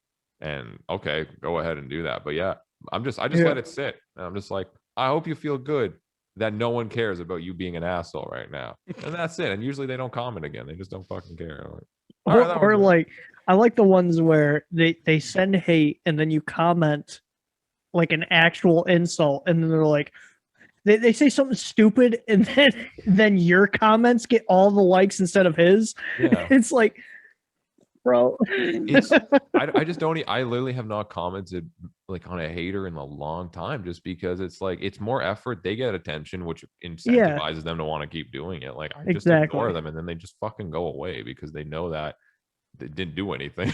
So I'm like, all right. No. And also just in general, like I could care less if someone says mean shit about me. Like I no one is harder on myself than me. Like, Exactly. sorry, Chad, you can't say meaner shit to me than I've said to myself. Not happening. Okay. Just no. Jesus Christ, dude. No, and with the size of your platform, dude, if you did give them the attention, that would be like their fucking day. Like I shit on Nik Nocturnal and he responded. He noticed me. Literally. You know, like I definitely get where you're coming from, where it's just not worth your time. So absolutely. I mean, because our platform is still pretty small, I kind of get a kick out of it, just fucking with them. Yeah. Oh, I love it. I love it. That's I just like the comments that I've heard like a million times. Like I've said, like I've been, your teeth are crooked. Good for you. I've heard that a million times. Oh, you're autistic. You look like the sloth from fucking Ice Age. Cool. I've heard that a million times. Come on, come up with some new content that I've never heard before. I do like when they have a really good fucking like. Oh yeah. Like almost like insult comedy level comment. Yeah. Oh, I love that. Oh yeah. That's fucking great. Like if I just anybody love listening can do that shit, please, by all means. Dude, I'll never forget. This was like an old comment, and the only reason I won't forget it is because it made me laugh so hard. I posted one of my original songs, and I was like a kid. I was like late teens, right? And this is when I was really small, and somebody said "boring sound," and I just fucking laughed to this day because I know they took no effort to write that, no effort to write that at all.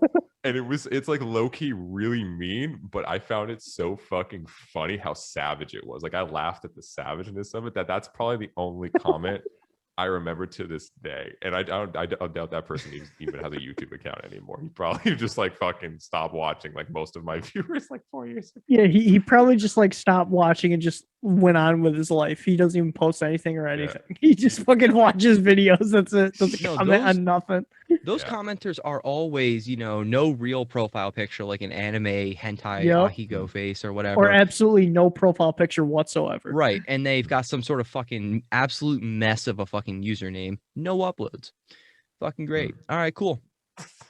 Cool. Yeah. It's weird, man. You have to have a thick skin. And I even see like some of my YouTube buddies, like it gets to them, and I get it. Like it used to get to me, but I just reached the point where I'm like, not that I think I'm the shit, obviously the opposite, because I degrade myself so much that like I could give a fuck what somebody says. I love criticism. If someone's like, hey, this wasn't that great because this. I'm like, thank you for taking the time. Yeah, especially like critiquing is definitely something. Yeah. It's like, okay, if you're gonna critique my video, okay. Please, cool. I will take that all fucking day because at the end of the day, that's constructive. That's constructive criticism. Yeah. But if you're gonna have some stupid ass comment, it's like it's not even worth my time. Yeah, like if you tell me to cut my face off, like bro, I'm not in fucking, I'm not in, I'm not in the movie with Nick Cage. Like, I can't do that. I can't physically do that. So this is nothing to me. I want you to cut your face off. Yeah. Okay, cool. So it's like, all right. Someone actually told you that in a YouTube comment? Because that's so oddly specific. Yeah, I've gotten everything. I've been called every fucking word. I've been, like it's there, but it's just what happens, in terms of, especially now, like in terms of just how many people have fucking commented on my shit, right? Like it's just like you know, you ignore sometimes the ones that are nice, and you know, even if it's 1% or like less than that, you're gonna see them and remember them a little bit more. But even that, it's like I'm lucky because my audience is actually ridiculously like positive, because again, they know like there's not, even if they wanted to make fun of me, like what are they gonna write? Like I just told myself I'm fucking garbage at guitar like 7 times in this video. Like what are they gonna be like? You're bad at guitar. I'm like, that was Thanks, the premise dude. of the video. I know. Thanks, dude. I'm aware of that. You know, so it's fucking sick. Thanks, dude. so like even they don't even bother. So it's just usually a lot of people being nice, and I still get the occasional people being jackasses. And like I say, I just let them sit, and I'm just like, yep, you really let that sit for you. And if you feel good about that, well, then that's kind of fucked, but that's fine, you know. But just ignore and move on, man. That's really it. Comments like too many breakdowns.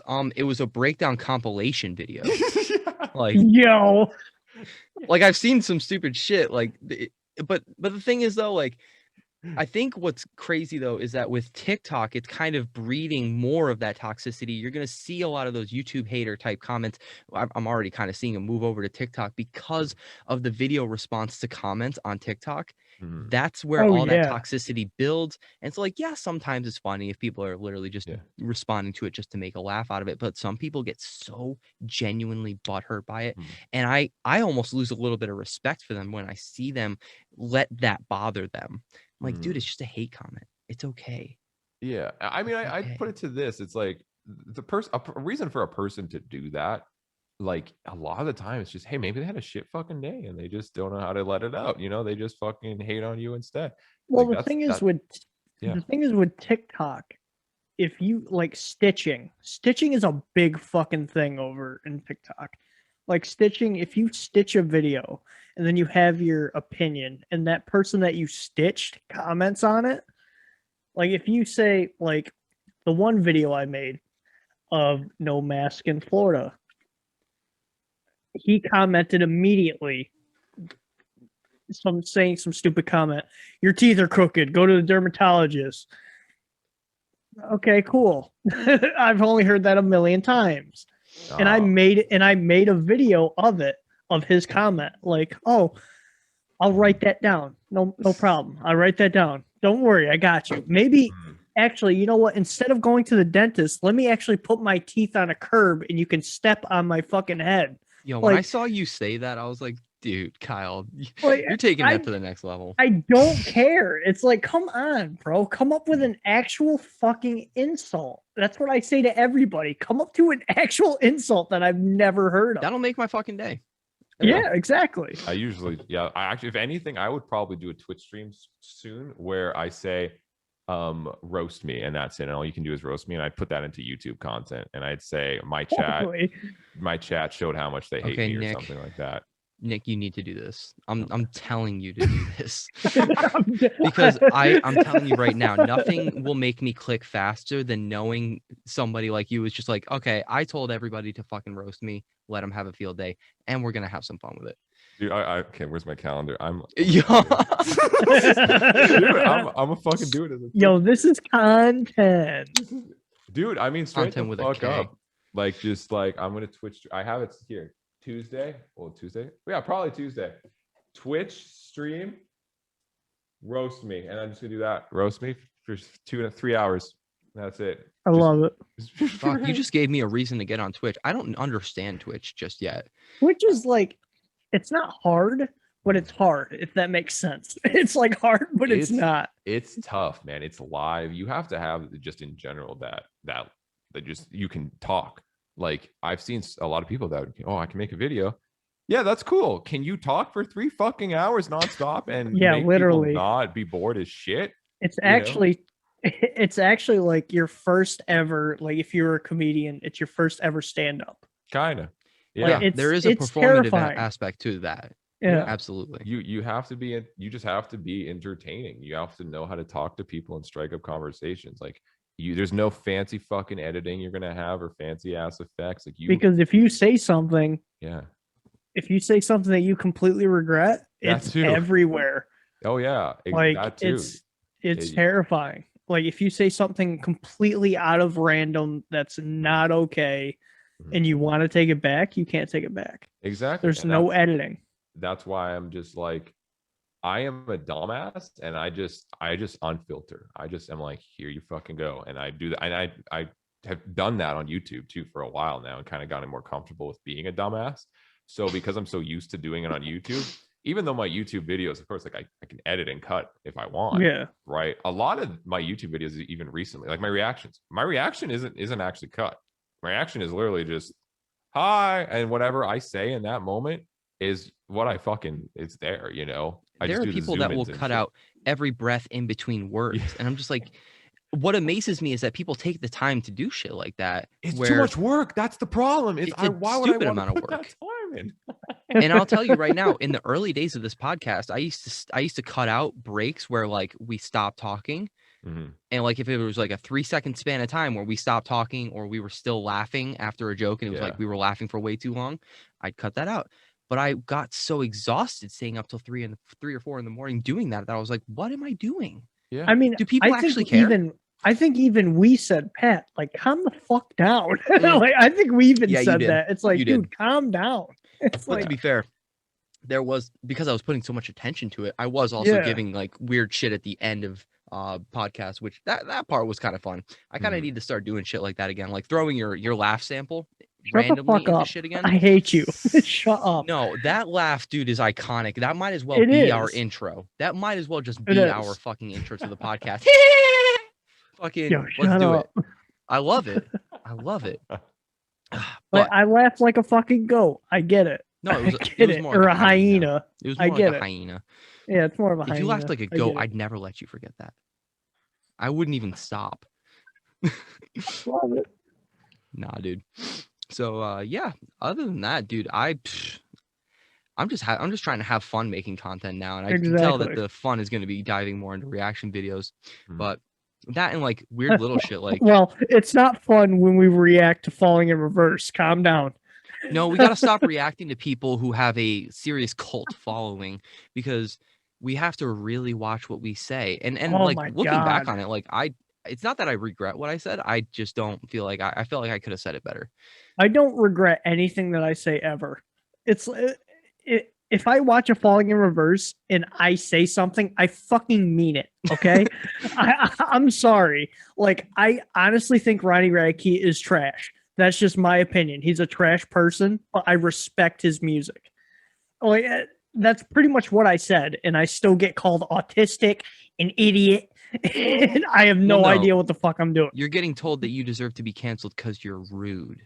You're disrespectful. No. I'm so sorry. That's enough to get canceled now. Just having a different opinion. But look, and ultimately, everyone's going to have their own opinion. Really, the only thing I care about is making sure I'm articulating what I want to say in a way where people are going to understand where I'm coming from and not think I'm just straight up shitting on this guy for the sake of shitting on him. Yeah. Because, I mean, I'm sure just doing that would get a lot of views. But I don't want to be that guy. I don't want to be that guy ever. Well, that's the thing I do with reactions, and it's like I just try to avoid bands that I think in general, like I just don't like. Like I'm not usually one of those people where it's like, if I know I don't like this band, like it's really hard for it, and they come up with a new song, and I'm like the chances of me enjoying this are very small. So it's like, what's the point? I spent the 2-3 hours editing the fucking video, and it's like, you know, I don't like sending hate out there in general. So, but I also don't want to fucking just fake it and be like, I like this. Like, no, I like it. I fucking like it. If I don't, I don't. So I just kind of try to fucking avoid things I think I know I'll just straight up dislike. And I leave those for just my own time. You know, maybe a band came back and I didn't like what they were doing before, and I'll check their shit out now, you know, on my own time. I'll be like, oh shit, this is actually pretty decent. Okay, well then I'll fucking do a reaction to the next song. You know what I mean? And maybe I'll actually enjoy it a bit more. But yeah, I don't have a point of just like fucking wanting to spread that. And I think probably before do reactions where it's like, you know, I've been negative, and I always try to be respectful, but I'm sure, you know, when I was trying to get used to it, I was being a dick sometimes. And it's like, it never feels good to be a dick. So I'm just like, but you also do it without even noticing too. Yeah. And then, and then later on, you're like, oh shit, I was kind of a dick. Hold up. Yeah. And if I ever felt like I was a dick, I ended up just being like, you know what? Like, what's the value of this right now? Like, what, I'll get a video out there. Like who the fuck cares? Like, if I feel like I really hated something, and I was somehow disrespectful to it in a way where it wasn't just like critical or just me being me, just like fuck this, like who cares, just fucking scrap it. Like I didn't like the song, it's not going to give the song more sales, no one's going to be happy, people Exactly. are just going to Yeah. be complaining. So I'm just like fuck this, this just makes more people mad at everybody else in the world.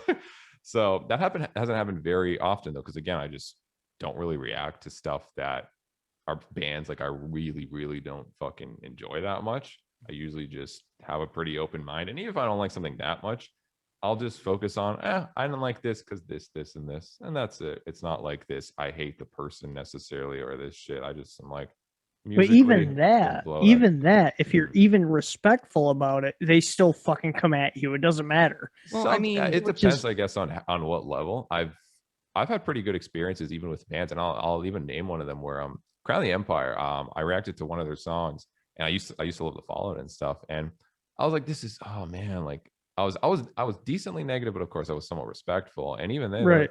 the dude hit me up after, he's like, dude, thank you for taking the time to react to the song. I was like, wow, you're really fucking nice. And I was just like, you know what? Just because you're so fucking nice, I'll probably check out the next one.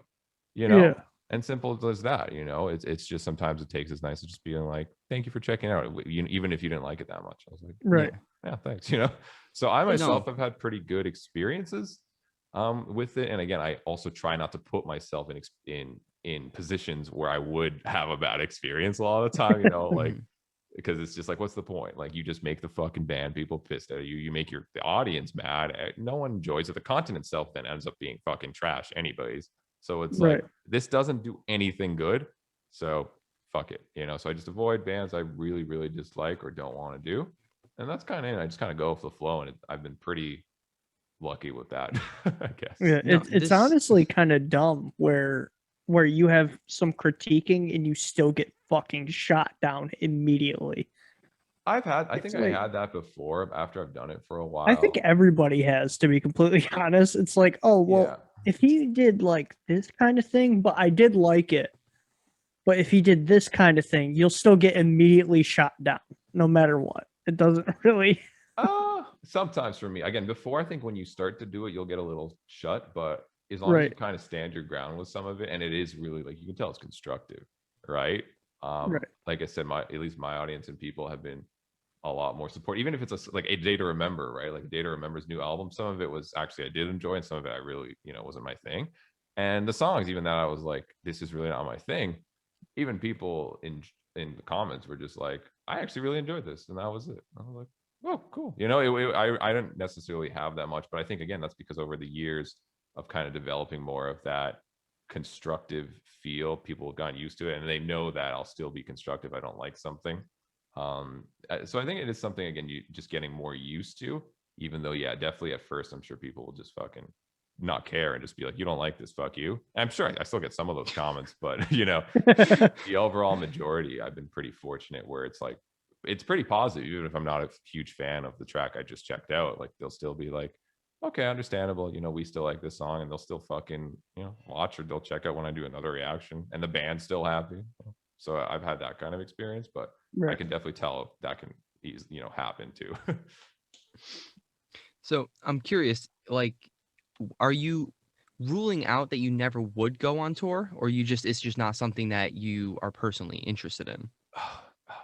It's just not something I want to do. I don't have to do it. I'm lucky. Like I said, I'm fortunate to be at home, but to kind of mix that question, would you want to do it at least once? At least once? I would be okay with that if it was worth it and not like a crazy long time.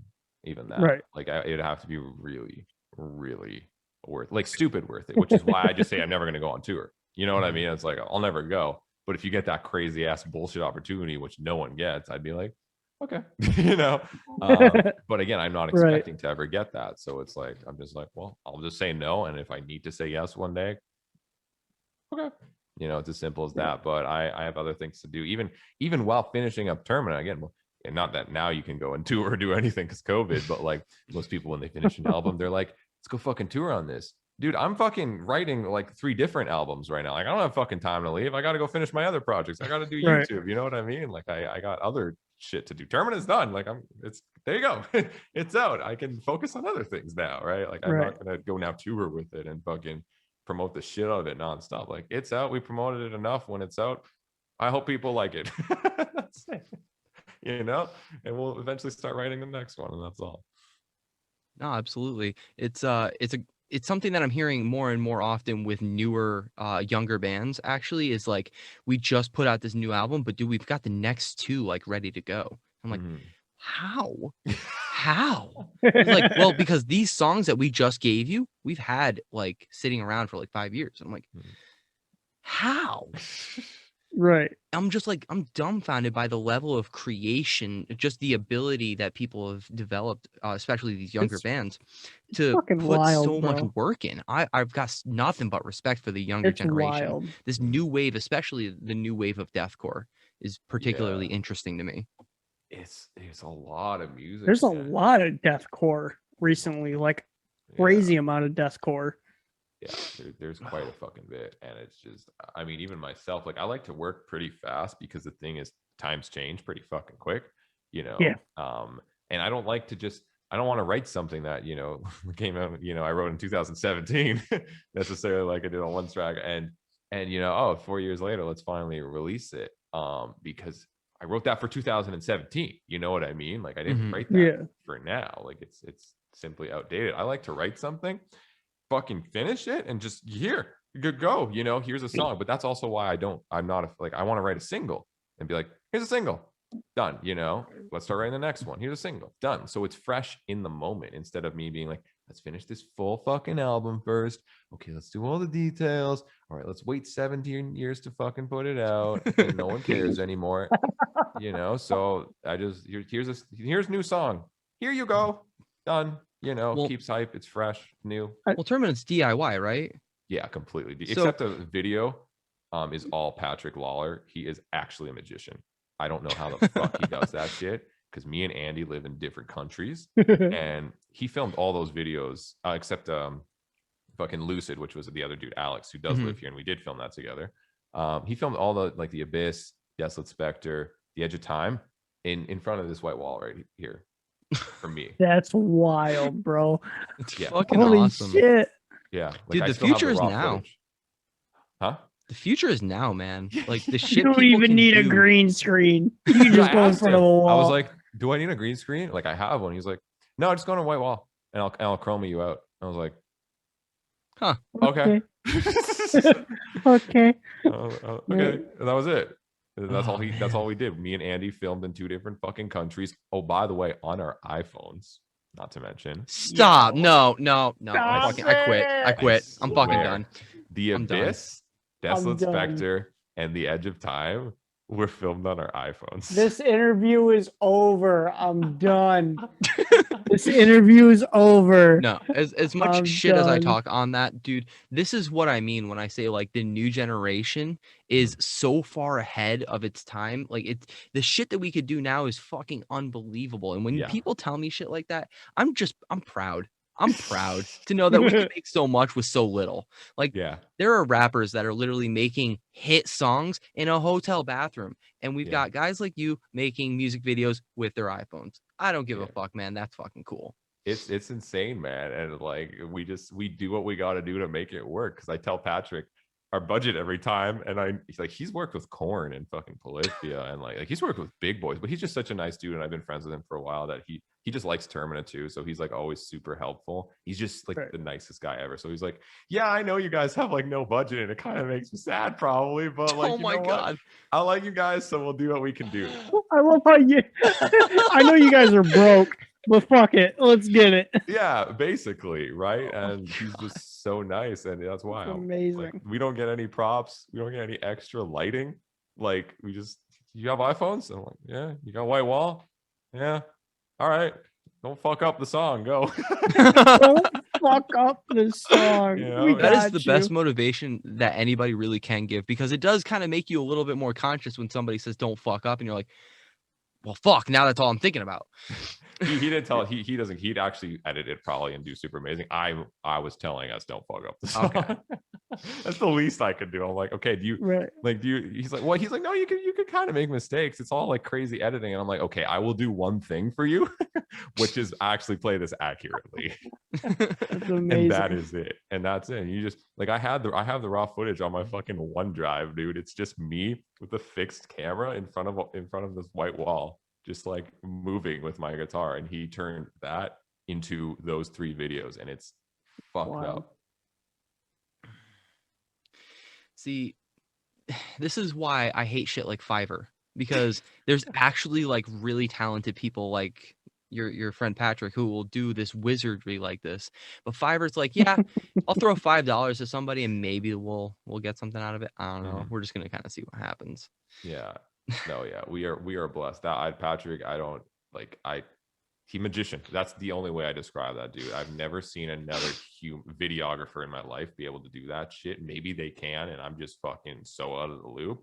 But no, you can't. He is just doing some crazy shit. So like, and it's awesome. And yeah, so he's like kind of our unofficial third member. Which past the idea again, you're like, is everything self-produced? Yes, and then he does the videos for us. But everything else, the mixing, the mastering, the fucking writing. Do you mind telling us how you met him? Yeah. Oh my god. He ties to my YouTube. He did the Polyphia video for the weird April Fool's one with like the girls and the Tide Pods and all that shit. I don't know if you watched that one. Yes. Yeah, that one. And it was great. And I did a reaction to it. And while I was reacting, I was like, dude, this video is fucking lit. Because it was like a crazy video. And he added me saying like, dude, thank you so much. Like, I'm glad you liked the video, because he did it. And I just started talking with him from there. I was like, dude, you're actually insane. Like, how the fuck did you like make that? And he was just like, he's just super nice. And then over time, I knew he did that stuff. And I was like, hey, can you do like intros like to YouTube? So he actually did my YouTube intro, which you see right now. Yeah. Oh, no shit. Okay. And he worked with me on that, and he was super nice, super calm. And I think there's like 10 versions he exported, because the Patreon, at the end when you add the annotations and like the subscribe thing, he had to align the circle perfectly with my annotation with my sub button. But the thing is, he obviously isn't on my account, so I always have to be like, can you move it a little to the right? Can you make it a little more? So he exported that shit like 10 fucking times. Like, he is a gem, and he never complained ever. Fucking respect. He just is always all like, the respect. Yeah, no problem, Nick. Nicest guy I've ever met. So he did my intro and my outro, right? That's the outro. And I just knew he could do that kind of stuff. And then obviously I knew he worked with fucking Korn and Polyphia and all those guys. And I was like, Jesus, like, he's got a motherfucking resume. He did the As I Lay Dying video for Blinded, I think, too. Holy fuck. He's actually important, unlike me and Andy, right? Like, he does important shit. Shut the fuck up. You're important too, all right? You're important too. Oh but my god. That's it. This interview's over. That's it. After that comment. Yeah, so he just did that. And then what happened is we did the Lucid with Alex, who I know nearby. He's just a videographer I've worked with a little bit. And we couldn't do it because obviously COVID. And we were like, well, what the fuck do we do now? Like, and we were like, we were thinking, do we do like weird lo-fi shit, or like, just trying to just do something? Because like, how the fuck do you do a video when you can't be next to the person, right? So I hit a patch. I was like, hey, like, making music videos, like, our budget is fucking trash and we're not in the same country. Do you do that? And he was like, yeah, we can get weird, basically. Like, yeah, we can do something. We can get weird. Like, we can do something. Like, we'll make it work. And I was like, are you sure? Like, because like, we don't have a big budget, and like, we're not in the same fucking country. Right. It's like, yeah, like, we'll make it look good. And I was like, what the fuck? Okay. And then we just did it, because like, there's nothing else. Exactly. We got he's good at what he does, right? We know he's good at what he does, and there's nothing else we could do. And I was like, all right. So we YOLO'd it, and then he sent us back the Abyss music video, and me and Andy just shit our pants. We were like, how the fuck did you make that out of that? Like, we know what we did. We filmed doing this in front of our white walls. Like, how the fuck? And then we were like, no, you are please work with us forever and never leave us. And that was it. That's fucking awesome. No, man, I think that says a lot about artists now, because like there are a lot of artists now that are against things like free work or things along those lines of, you know, doing a favor for somebody because of they think, I think what it comes down to is they overvalue their time and they start jumping the gun because they had one successful video or something like that. Right. You got to be humble all the way through. Oh yeah. And I love hearing shit like that because I hear more horror stories than I hear good stories. And this shit honestly warms my heart. It gives me a little That's bit more actually faith in kind of humanity. terrifying that you hear more horror stories than actual good stories. Well, I mean, I got a instance right now. I've been waiting 9 months for a logo from an artist, and I actually just hit him up recently and told him how it is. So this is kind of fresh for me. We'll talk later, Pat, because I'm curious now. No, I'll let you know afterwards. But I make sure, like, if I work, like, I have to trust that person, number one. Like, even Right. before I like their work, like, I have to Right. be like, this person's not gonna fuck me. And I know I'm lucky because I have the platform. And honestly, it's not like I put someone on blast. Like, I'm not that type of person. Like, if you fuck me over, like, I just don't, like, fuck you. I just, you know, I just want to talk to you and I mean, do business with you. You know in what my I mean? opinion, Like, yeah, no, I get it, but in my opinion, if they like fuck you hard, like I mean hard, yeah, fuck that person. I'm gonna put you on blast. Fuck out of here. yeah, maybe, right? But I like, think it's at the same thing, circumstantial. like, Yeah, I just, like I said, it's circumstantial, but Yeah. fuck you. If you fuck me super hard, no, fuck off. But yeah, at the same time, it's like I don't put time or invest my time or effort or even money into anything where I don't Right. trust that person. And I've just been very fortunate that those people are good people. Like, even if I'm like slightly iffy, but they're really talented, like, I won't work with them. I'm not going to say like I'm not going to tell them like, hey, I'm not going to work with you because I don't, like, you know, I'm going to be like, you know, sorry, we went with someone else, and that's kind of it. You know what I mean? Like, Right. I that is very important to me, and that, I guess, has done me well because, again, like, I haven't had many of those issues. It's really that trust thing, and I'm very good too with just in general, like, working with people. Like, hey, you're going to do this service for me. What does it cost? Okay, here, I just fucking send it to their PayPal. Like, even if they don't ask, I, like, a lot of the time, unless like I've never worked with them, then I'll be like, you want a down payment, right? Okay, here's your down payment, right? Don't fuck me over. But if I've worked with them before and I know they'll deliver, I'm like, how much is it? That much? Here. Okay, thank you. Send it whenever it's done. Exactly. You know, like, Yeah, I'm super exactly. chill, and I Yep. don't have to stress, and they know, and it's more that trust. Like, they trust, like, they're fucking paid, they're happy, they trust that that I fucking paid, and I trust that they're Right. going to deliver the thing when I need it by, and I've had good experience with that. So I've been lucky with that, and I just continue kind of that path, working with people I trust, and that's it. No, that's fucking awesome. Mm. Honestly, got nothing but respect for that. Especially the fact that you said that you would even go as far as to let somebody know, hey, we're going with somebody else. Because I think it's important for people to let them know personally if you don't want to work with somebody, even if you got to do some sort of like BS excuse, taking the time to still let them know, hey, this isn't going to be the time. I think that says a lot about somebody. Oh yeah, no, I don't want to leave people hanging. Yeah. Because I know when I was Right. doing this shit before, way before I fucking build a channel or anything, like, people would always do that, and that's a lot of the music industry, especially on that level of the kind of, I'd say, younger grind. It's a lot of, hey dude, let's do this. Oh my god, I'm so stoked. Oh, I haven't heard from you in 3 years. You know, like that kind of shit. Oh God. So it's a lot. We've got a of couple that, of those. I know and what you people mean. just aren't Yeah. consistent, and you can't rely on them. And that's why, like, even I've worked with many vocalists, and a lot of them are really talented, but even that, like, reliability was sometimes a thing. And then I found Andy, and I was like, I'm not fucking working with anyone else anymore. This guy, he's gonna get shit done. Like, what the fuck? I don't even, Exactly. Yep. like, he's gonna get shit done. And I just kind of was like, all right, I found the dude I can trust, who's talented and gets shit done. Fuck it, you know. And I've literally not, like, I've been, a new song has come out, I maybe want to do like a pop goes like metal cover or some shit, and if Andy's not down, I'm just like, fuck it, I'm not gonna put myself through that stress of trying to, you know. Sometimes, Exactly. unless I have another buddy who I knew would be really down, and like I trust would actually get it done, like, I'm just like, fuck it, you know. And that was like a few years back, still, again, right when I didn't like have fucking connections where I could be like, oh yeah, you're a trustworthy musician who's fucking solid as shit, like, let's go, right? And I know they'd get shit done. That was way back when it was like, I knew like people here and there that kind of did things sometimes, and I was like, fuck this, I'm only going to work with people that get shit done, and they get shit done, and that's it. Or I don't do it at all. What's the point, right? Exactly, dude. But I gotta say, we're getting close to that time where we would want to start wrapping shit up. we've actually let this call go on a little longer than I expected. I got to be honest, I didn't expect to have you for this long, but I do appreciate you taking the time to sit here and chat with us regular jackoffs. Much appreciated, my guy. Dude, yeah, no problem. I like to chill and talk. It's just, again, that's why I stream on Twitch. I'm just a dumbass and I just fucking hang out and chat. That's basically it. I love how you premises. What the fuck did I just say? Oh my god. Oh my god. You know what? I'm just gonna leave it. Go ahead, Pat. Talk your shit. Whatever. Nah, dude. It's all good. It's all good.